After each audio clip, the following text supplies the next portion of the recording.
aja, maksimalkan tugas kita. Nanti Allah yang bukakan hati mereka. Jadi tugas kita maksimalin aja tugas kita. Doanya, ikhtiarnya, kedatangannya. Terus apa yang bisa kita maksimalkan? Maksimalkan. Adapun hasilnya bukan wewenang kita. Hasilnya adalah wewenang Allah Subhanahu wa taala. Yahdi may yasha, yudhillu may yasha. Allah memberi petunjuk siapa yang dikehendaki dan Allah menyesatkan siapa yang dikehendaki. Hanya saja kalau petunjuk itu datang lewat tangan kita, teman-teman, di lewat tangan kita, maka kata Rasulullah itu balasannya seperti unta-unta merah. Itu balasannya kayak begitu. Kalau 1, kalau 10, kalau menurut antum 500, semuanya dapat petunjuk gara-gara perantara tangan antum. Kayak gimana tuh pahalanya? Nah ini yang harus kita ikhlaskan niat. Tapi kalau kita niat ngajarnya cuma kepengen gaji, kepengen dunia, bukannya nggak boleh ya, boleh, tetap boleh. Kalau cuma kepengen itu, maka kata Rasulullah kan gini, siapa orang yang melaksanakan satu amalan yang harusnya amalan itu ditujukan untuk Allah, tapi dia tidak melakukan kecuali hanya untuk secuil dunia, maka di akhirat dia tidak bisa mencium wangi surga. Padahal wangi surga itu bisa dicium dari jarak sekian dan sekian. Kan gitu. Nah teman-teman, hal yang harus kita selalu evaluasi adalah niat kita. Niat kita kalau baik, insya Allah siapapun partner kita mengajar enak. Siapa aja. Karena kita nggak terpengaruh oleh partner ya. Nggak terpengaruh oleh itu. Walaupun memang namanya manusia, kadang diam nggak nyaman amat gitu. Jadi dia diam baik, kita mencapai dia diam aja gitu. Kira-kira begitu kan ada? Ada nggak? Dia pada diam tuh kan? Iya diam aja. Berarti ada kalau gitu ya. Mau ngomong iya nggak enak sama partnernya. Mau ngomong enggak ada, akhirnya diam.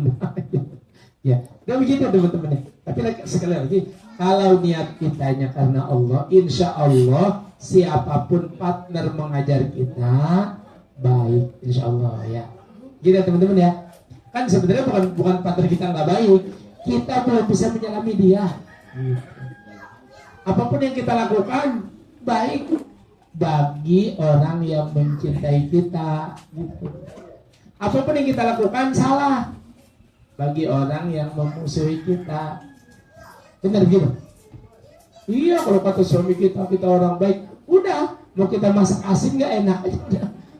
Masakan istri saya siapa dulu? Padahal lupa asin padahal. Ya, itu kalau kata orang yang membenci kita, walaupun kita baik, yang di depan kita doang baik begitu. Ya makanya jangan terpengaruh oleh penilaian orang. Gitu ya teman-teman ya. Yang pertama nih, ingat nih kalau ngajar gitu. Niatkan karena Allah Subhanahu wa taala. Karena begini teman-teman, tugas kita sebagai guru tugas ini yang harus kita benar-benar capkan sebaik-baiknya. Itu yang pertama, tugas guru itu menanamkan akidah. Ya, menanamkan akidah kepada santri dan terus memperbaiki keimanan santri lewat pembelajaran. Ya. Jadi lewat proses KBM yang kita lakukan setiap hari itu, sebenarnya kita ingin memperbaiki akidah santri. Ada yang miring, lurusin, keimanannya kita tanamin sedikit demi sedikit. Ini kan gak bisa dilakukan kecuali akidah kitanya baik, iman kitanya baik. Nah kalau akidah kita menyimpang, maka kita ngajarin yang menyimpang. Ada, saya dengar cerita dari beberapa guru, Ustaz, masa diajarin, kalau kamu lewat pohon kayu, numpang gitu. Itu karena tidak gurunya, bukan karena santrinya. Santri menerima aja dia mah. Ya, iya benar. Makanya akidah kitanya baik dulu, akidah kitanya lurus dulu. Kalau akidah kitanya baik, lurus, maka insya Allah kita akan mengajarkan sesuatu yang baik, sesuatu yang lurus kepada santri. Ini kan lewat KBM. Ya, lewat KBM. Jangan dikira marahnya antum, senangnya antum tuh nggak ada lihat, pada saat itu dia. Bahkan seringkali itu yang berpengaruh, yang berkesan. Banyak para santri-santri cilik yang bercadar karena melihat gurunya bercadar. Dia emang nggak tahu bercadar itu apaan, nggak tahu. Kenapa harus bercadar? Dia mau ngeliat gurunya, keren amat bisa pakai cadar. Aku pakai cadar lah. Gitu. Dia nggak tahu dia mah ikut-ikutan aja. Nah, begitu juga laki-laki, ya sama ditiru oleh santrinya. Makanya kalau di kelas jangan tidur teman-temannya. Kalau tidur, dilihat oleh santri tidur. Gitu. Oh ya, usah ngantuk apapun, gagah di dalam kelas. Jadi kita tuh kayak harimau kalau di depan santri mah. Tadi rumah baru dah, aku capek gitu. Ya, kalau di rumah begitu, tapi di depan santri mah jangan. Ya, karena itu dilihat oleh santri. Bahkan ngomongnya kita pun ditiru oleh santri. Ya gitu ya teman-teman ya. Marahnya antum ditiru, senangnya antum ditiru. Makanya kalau ada santri-santri yang berani ke kita, jangan salahkan santrinya, salahkan kitanya. Gitu teman-teman ya. Yang pertama itu apa tadi? Ya. Menanamkan akidah. Terus memperbaiki keimanan dalam proses belajar dan mengajar. Itu prosesnya panjang itu, ya. Jadi kata para ulama memang kekuatan pendidikan itu luar biasa. Jadi dengan pendidikan itu orang bisa berubah. Yang tadinya buruk jadi baik. Siapa contohnya? Anaknya Luqman, ya kan? Sakran. Dia tuh nggak bagus. Dia tuh ikut agama kaumnya, syirik gitu. Tapi karena kekuatan pendidikan bapaknya, anaknya jadi ahli tauhid. Itu kan kekuatan pendidikan itu. Ya. Makanya teman-teman, ayo kita didiknya dengan baik sehingga yang kita didik itu jadi para ahli tauhid. Kalau ahli tauhid itu masuk neraka nggak hisab, masya Allah ya. Silakan kamu buat dosa apa saja asal kamu jangan mensekutukan Allah. Allah nggak peduli. Kayak begitu tuh bukan berarti kita disuruh berbuat dosa, ya bukan ya.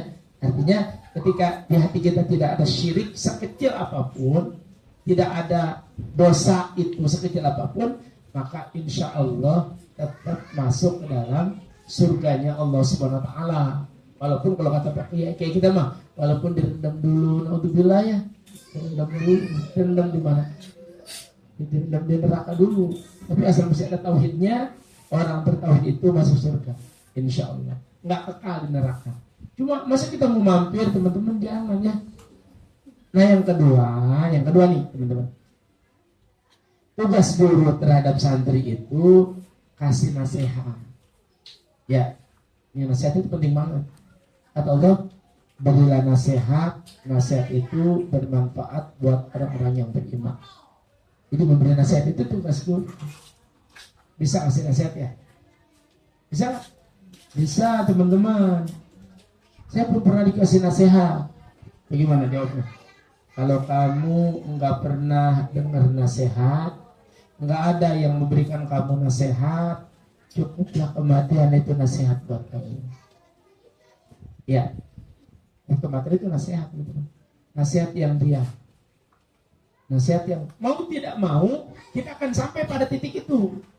Ya, tua muda besar kecil sama nanti kita sampai pada titik itu. Kalau orang ingat itu, maka dia nggak akan main-main. Kan dia, terus saya mati, tanggung jawabnya bagaimana? Iya sekarang mah nggak dilihat orang, sekarang mah nggak dikasih nggak ditanya tanggung jawabnya. Tapi di hadapan Allah, al-yauma nakhtimu ala afwahihim wa tukallimuna aydihim wa tashhadu arjuluhum bima kanu yaksibun. Kayak begitu teman.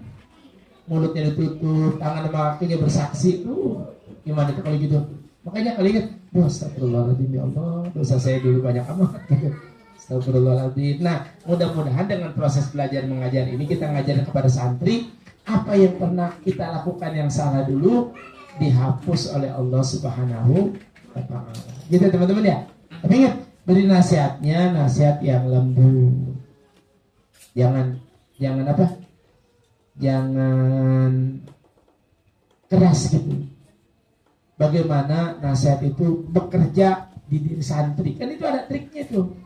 Ada triknya. Bagaimana nasihat itu bekerja di dalam diri santri. Kalau nasihat kita banyak tapi nggak bekerja, bisa jadi bukannya nasihat yang salah, tapi si pemberi nasihatnya tidak memenuhi kriteria pemberi nasihat. Ya, ini kalau pemberi nasihat gini teman-teman. Salah satu syaratnya, salah satu caranya adalah dengan tutur kata yang baik. Nasihat itu. Nasihat itu dengan tutur kata yang baik.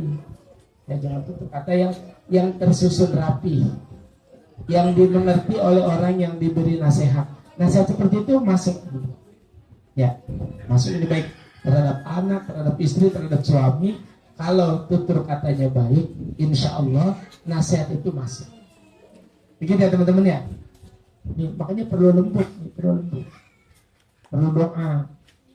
doa yang baik, doa dengan suara yang lembut kayak tadi. Inna da rabbahu nida'an khafiyya. Ketika Zakaria itu berdoa kepada Tuhannya dengan suara yang lembut. Suara yang lembut itu disukai teman-teman. Ya, saya sering dengar percakapan seorang suami kepada istrinya, dia lembut-lembut, keren. Ya, Bang Wahid sering dengar nggak Bang Wahid? Siap. Bagaimana perkataan seorang suami kepada istrinya yang lembut-lembut ya? Iya. Masya Allah. Kita Bang Wahid mau nggak keras dulu. Setelan pabrik. Iya, setelan pabrik. Iya. Udah makan belum? Ya, memang lembut itu disukai teman-teman ya. Coba deh antum dah, mau dilembutin mau dikerasin? Dilembutin. Nggak ada orang yang mau dikerasin tuh nggak ada. Ya. Banyak. Kalau marah diam. Nah, saya kalau marah sama saya diam aja. Khawatir keluar kata-kata yang buruk. Ya, terus saya diam aja dah. Dan kalau ayah diam berarti yang marah nih. Udah. Diam aja. Kagak berani berkata-kata. Karena khawatir keluar dari mulut kita itu perkataan yang buruk. Kalau marah kan gitu, nggak terkontrol. Makanya lebih baik diam aja. Jadi ya teman-teman ya. Nah nanti teman-teman nih, kalau suatu saat misalnya santri-santri kita ada yang tetap tidak mempan nasihat, kita lagi ngajar dia berdiri sendiri, joget-joget gitu ya.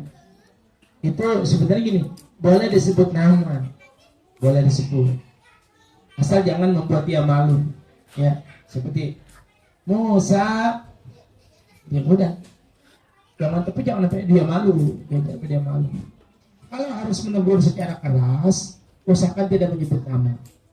Seperti gini nih, saya tahu nih, tadi ada di antara teman-teman yang nggak sholat subuh. Misalnya nih, saya tahu nih, si Fulan atau si Fulana tadi nggak sholat subuh. Maka saya negurnya begini, negurnya nih, masa iya sih kita seorang guru nggak sholat subuh? Kalau kita nggak sholat subuh, bagaimana santri kita? Gitu, sebenarnya gitu.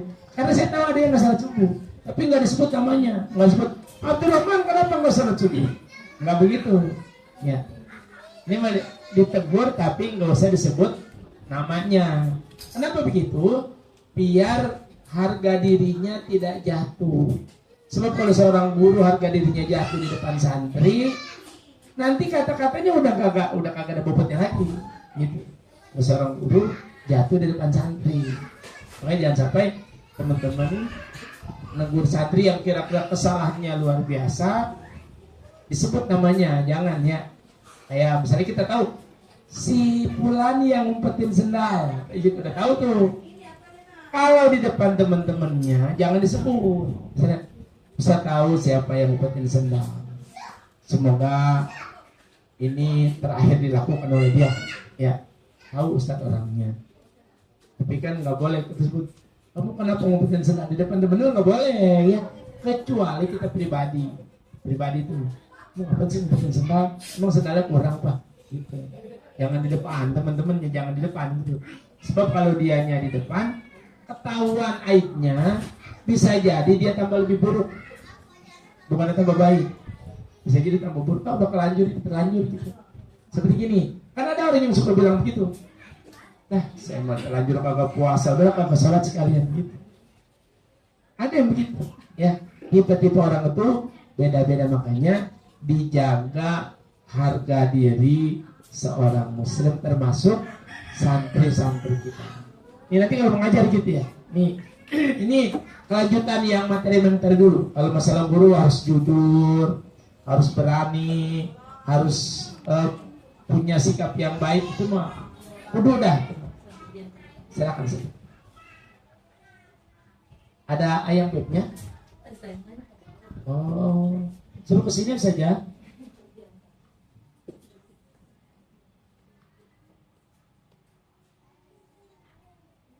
Nah, berikutnya ini ya teman-teman. Jangan remehkan mengucapkan salam kepada santri. Kita datang nih, assalamualaikum. Itu wajahnya wajah enak itu. Jangan, assalamualaikum. Ini ampun. Wajahnya yang enak, yang lembut gitu. Sebabnya teman-teman nih. Misalnya begini, ada orang datang ke kita, sikap kitanya sebenarnya menurut kita mah baik. Cuma kan karena dengan gaya bahasa yang tidak baik, bisa jadi yang menerima sikap kita itu nggak baik. Dia begitu amat ya, gitu. Kasar amat ya. Padahal kita memang tipikalnya begitu. Makanya teman-teman, jangan lupakan salam. Kan kata Rasulullah gini, ketika Rasulullah sampai di Madinah, maka apa kata Rasulullah? Ayuhan nas, it'amut ta'am. Apa itu it'amut ta'am? Berilah makan, ya. Wa absis salam, apa? Sebarkan salam. Wasilul arham, apa? Sambunglah silaturahim. Wasallu bil lail. Salat malamlah. Wan nasu niyam. Ketika orang lain tidur, tadkhulul jannata bisalam. Maka kalian akan masuk surga yang penuh keselamatan. Salam itu teman-teman. Jadi beritanya apa? Ngasih makan, sebarkan salam, sambung silaturahim, sholat malam dikala orang lain pada tidur. Ini salam dulu. Tahu kalau siapa orang? Bisa disebut namanya. Padahal anak saya cuma berapa dia doang. Dia nggak bisa disebut juga tahu siapa orang.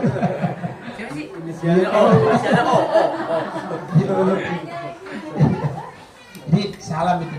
Nah, kalau terhadap umum saja menimbulkan kecintaan, apalagi seorang guru kepada santrinya, biasakan. Teman-teman, terus terang, saya tuh kalau jalan kemana-mana gitu ya, ada anak kecil yang saya juga nggak kenal, saya Bu, alhamdulillah, kemana aja tuh bilang gitu, mau ke pasar, ke desa, mau hajirin kemana gitu, ada aja yang nyebut, saya Bu, siapa itu dia? Kalau masih kecil ya. Nah itu bisa jadi salam yang dia pahami sebatas itu. Teman-teman jangan lupa salam ya. Salam nama si Hani. Belum dia dapat salam hebat. Salam balik. Ya, waalaikumsalam. Tapi salam yang dimaksud adalah salam mengucapkan assalamualaikum warahmatullahi wabarakatuh. Minimal assalamualaikum. Ya, benar-benar gitu ya. Nanti sama teman, sama ikhwan dan akhwat ya, santri jangan lupa salam, jangan pelit dengan salam ya, karena salam itu tadi membawa kita ke surga, membuat kita saling cinta, masya Allah. Gitu, Bang Wahid ya, di salam itu dibudayakan. Kalau santri masuk nggak salam, suruh keluar dulu, ucapkan salam dulu ya. Tapi nomornya jangan kuat-kuat, kita mau kadang-kadang itu salah nomornya kita mau. Nah keluar dulu ya, ucapin salam dulu ya. Ya, assalamualaikum. Salam. Bisa. Assalamualaikum. Waalaikumsalam. Dulu ngaji juga begitu ya? Hah? Ngaji begitu dulu ya? Iya, begitu. Dulu waktu aku ngaji, ada teman yang nggak salah. Pulang. Kata guru begitu. Iya, tuh. Dia pulang. Salah dengar. Salah. Iya. Itu nggak bilang pulang. Pulang. Mana orang nggak balik-balik. Ingat gua dulu di madrasah. Pulang. Kata usahanya pulang. Dia pulang. Pulang. Baru bangun. Lulu. Gitu ya teman-teman ya. Iya. Nah, yang terakhir teman-teman gini. nih sedikit ya tentang pendidikan itu. Memang ada penghargaan, ada hukuman, itu mah dalam pendidikan wajar ya.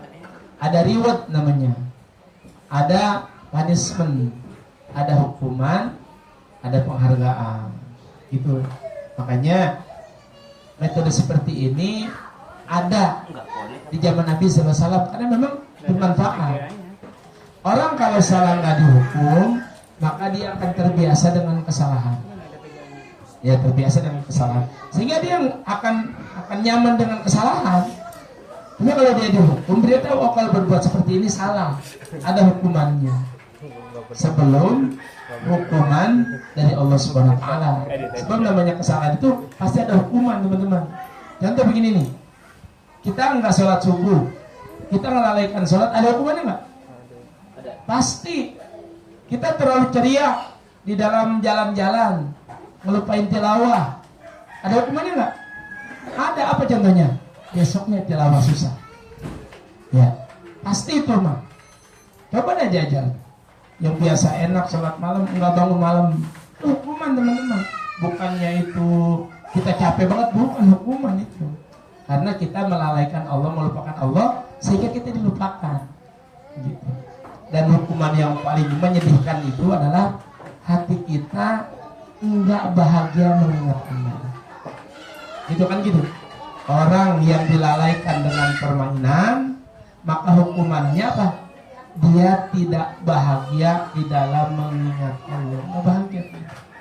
Padahal mengingat Allah itu luar biasa bahagianya, ya. Coba kalau antum jadi ahli ibadah, kayaknya kebahagiaan itu kayak gimana gitu ya. Tapi karena dia lalai oleh permainan, dilalaikan oleh sesuatu yang melalaikan, maka dia dibikin bahagia dengan sesuatu yang melalaikan itu. Antum senang kan lihat HP gitu ya, permainannya menyenangkan ya. Kenapa itu menyenangkan? Karena antum udah dilalaikan oleh Allah Subhanahu Wa Taala dari mengingat Allah itu. Itu buat tuh hukuman ngeri itu teman. Makanya hati-hati. Astagfirullahaladzim dah. Bukannya kita ini kadang-kadang ini ya. Kalau melihat HP itu umur boros, ya. Boros ya. Iya. Tiba-tiba, udah jam 10 aja, belum ngeduha. Mau duha nih, ngeliat HP dulu. Tiba-tiba jam 12. Mau rebahan jam 11 kan, lelah tuh ya. Ngeliat HP dulu. Ya jam 12 kurang 10 menit. Tidur, ketinggalan zuhurnya. Gitu. Hukuman itu teman-teman. Makanya harus pandai-pandai mensikapi itu. Kalau jam istirahat, dah, istirahat. Udah, masih pengen, jangan. Ntar kan kenikmatan jadi hilang. Gitu ya teman-teman ya. Ini artinya semua perbuatan kita itu ada hukumannya, ada ganjarannya. Sama kayak kita berbuat baik ya, coba. Hal jazaa'ul ihsan illal ihsan. Kalau kita berbuat baik, balasannya dimudahkan berbuat baik yang lain. Gitu. Kalau nanti menolong orang, maka Allah akan mudahkan perbuatan baik yang lain. Kalau kalian ingat Allah, Allah akan ingat kalian. Wadzukuruni adzkurkum, gitu. Memang selalu ada timbal baliknya. Makanya pada santri itu boleh kita hukum, boleh ya. Tapi hukumannya yang mendidik, jangan hukuman gendak. Kita kadang-kadang gendak ya. Menghukumnya didasari oleh kebencian, itu nggak boleh. Menghukumnya harusnya didasari oleh karena memang itu proses pendidikan. Nah, kamu terlambat ya Naya, dari mana? Ya kalau dia ngasih alasan yang syar'i mah silahkan. Tapi kita lihat coba Ka'ab bin Malik. Ketika ditanya, kenapa kamu terlambat? Ya Rasulullah, apa kata Ka'ab bin Malik?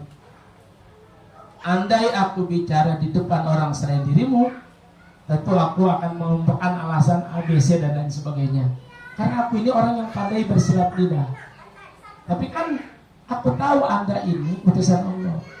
Kalau hari ini aku berbohong, mengumpulkan alasan-alasan yang bisa diterima, besok juga aib saya dibongkar oleh Allah gitu.